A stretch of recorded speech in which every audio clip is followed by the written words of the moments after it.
Hi, Gosha here. In this video, I will talk about information overwhelm and information fatigue. And especially if you've been consuming a lot of content, self-help books or podcasts, videos like this one, maybe binge watching some of them, or generally consuming a lot of content of that sort. And consciously or unconsciously, you have experienced some level of fatigue or exhaustion or anxiety. And it could have been, if that's unconscious, that simply your body was kind of feeling exhausted after maybe a few hours of reading of that stuff or watching videos on YouTube. And I wanted to talk about it specifically because I have experienced that in the past, but also I've spoken with a lot of people that have told me how they suffered from that overwhelm when they go into this self-development, self-help area with the reason that they want to cease their suffering or make themselves feel better, more balanced, more calm, and end up feeling overwhelmed with so many rules that they have to follow, with so many kinds of meditation or yoga styles, so many modalities, and what they have to think, what they have to apply. And there is this new book that will save me. And they really suffered from this. And this is real because we used to not have that amount of information prior to this information age that we're in. Our physiology is not compatible with that level of stimuli that taxes our nervous system each day, each minute, really. And as much as you know that we have to digest food so that it creates our body and helps us develop, and then we release the waste material, in the same way, you have to digest all sorts of things, all sorts of content. You have to digest your thoughts. You have to digest the pollution that's in the air. You have to digest emotions, and you have to digest the information that comes at you, whether you want it or not. And these things also have to move through our system physically and energetically, so that it doesn't clog and it doesn't block and it doesn't tax the system, just as with the food. Otherwise, you might suffer the information fatigue, the exhaustion, the lack of clarity, the doubt that you feel, and simply feeling tired and anxious. So if you suffered any of these in the past, listen up, because I've got a shift that you will be able to use after watching this video. And the story that I wanted to bring up to illustrate how I was able to change this was about 7 years ago when I started doing yoga. I wanted to teach yoga to myself using YouTube videos, and I wanted to do it on my own. And the reason I went into this was because I wanted to feel more balanced, more at peace. I had to relax because I was ill. I had to physically release a lot of tension. And the attitude I was applying to this practice was not conducive with the results I wanted to get out of it.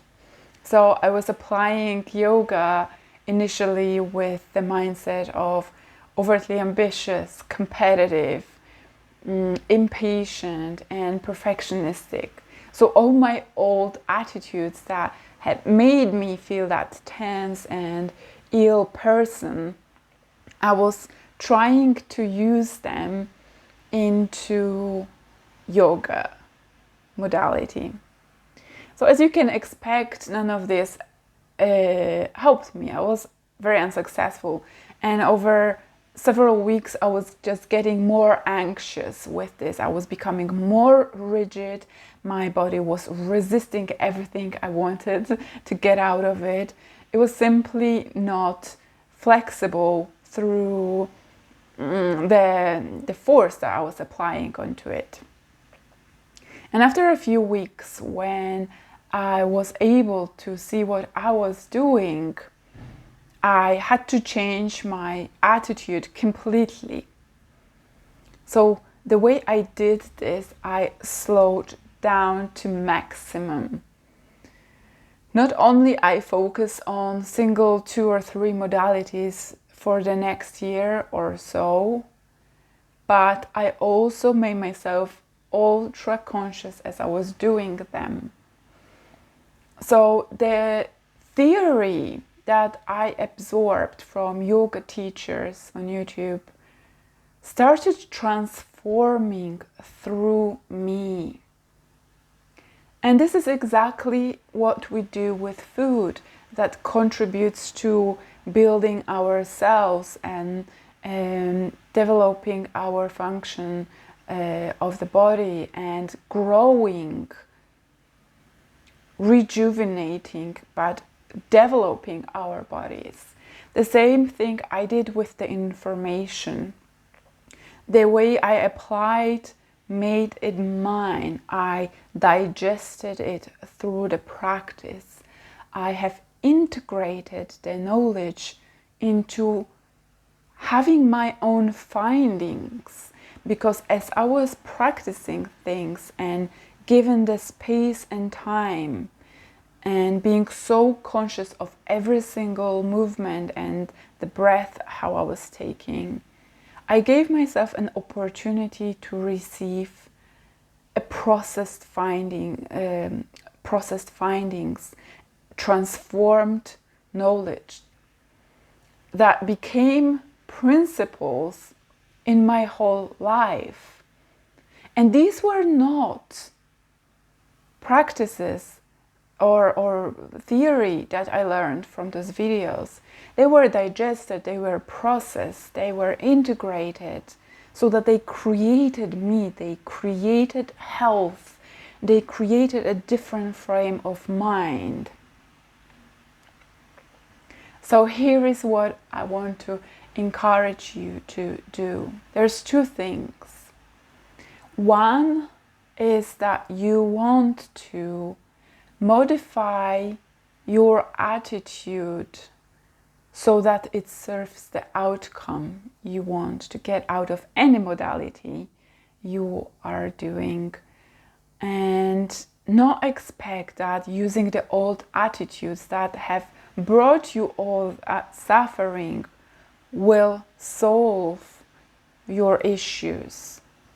You have to change that attitude of yours so that it contributes and becomes conducive to the outcomes you're wanting to receive. And the second thing, I want to start with going back into looking. You're probably considering yourself a disciple of some sort, a student of this life knowledge, of this information. And if that, I want you to refer to look at how disciples in the old times processed information. They would get a sacred book, they would get a single phrase from a teacher, and they would be able to spend weeks, months contemplating a single sentence, a single piece of knowledge. They would be implementing into their life, practicing, that would cause them to shift the original piece of information. Because we don't learn through theory, we learn through the shifts and through experience. The same for development. We don't develop through theory, we develop through integrating this into our life, into our bodies, building this into the muscle memory, and getting our own findings through that insight. That is the most precious thing. The disciple of old times, of old days, would get right to the root of their knowledge through spending enough time and giving it enough space to be processed. So this brings me to the second piece of advice that will help you with this overwhelm, this information fatigue that is really a new invention of our times. It's a new syndrome. That you slow down simply. That you become mindful of the stuff you consume and allow yourself the time and the space to digest it, to integrate it, to build it into your system, so that you allow yourself to release the waste out of what is not necessary and integrate and transform the most precious things through your own implementation, through your own changes that are happening as you practice them. And as you do that, those findings are going to help you lead your life. Not the theory from the books, but actual practice, the actual implementation will give you that. And I know I'm talking about this from a YouTube video, but still consider this. I am very curious to know if you are willing to try this, and maybe on another note, give yourself just 2 or 3 modalities over extended period of time to try. So limit the things that you're trying out to get into all the juices out of it. That was another thing I remembered. That would be very useful. So if you are willing to take that challenge and slow down into consuming that information that surrounds you, do it. And become more intentional overall. Become conscious of what you're consuming and why. For what reason you're doing this. Because the choices that you make are important. There is a lot of information that comes in that we don't control. So the things that you can control, make it conscious. See you in the next video.